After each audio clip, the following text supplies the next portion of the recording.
یہ باپا جانی ہے, وہ ایک دن ویڈیو میں انہوں نے ریکارڈ کرایا, وہ سبز رنگ کی گھاس آئی. وہ کیوں کریں گے؟ آپ توجہ فرما, میں قریب کھڑا ہوں, میں یہ کہہ سکتے ہیں سبز گھاس کے اوپر نہیں کھڑا ہوں.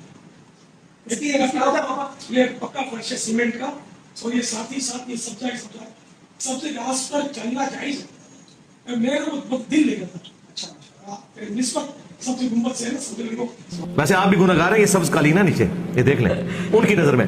تو وہ پیچھے کھڑے ہو گئے, ان کا باپا آگے آئے, وہ کہتے ہیں نہیں وہ گنبد خضرا جو ہے نا وہ سبز ہے, تو یہ گھاس تو یہ تو اللہ نے اگائی ہوئی ہے, یہ گستاخی کس نے کی ہوئی ہے. اور دوسرا میں باپا جانی سے عرض کروں گا کہ آپ جب گاڑی میں ٹریول کرتے ہیں تو گاڑی کے جو ٹائر ہیں وہ کالے رنگ کے ہیں, اور غلاف کعبہ بھی کالے رنگ کا ہے.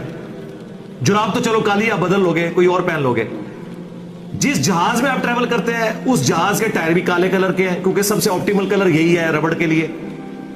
تو پھر آپ یہ گستاخی کیوں کرتے ہیں کہ غلاف کعبہ کے رنگ کا ٹائر, پھر سڑک بھی اس رنگ کی, اس پہ اس کو روندتے ہیں آپ اپنی جوتیوں کے ذریعے جو غلاف کعبہ کا رنگ ہے. تو اس طرح دنیا میں مجھے بتائیں گزارا ہو سکتا ہے؟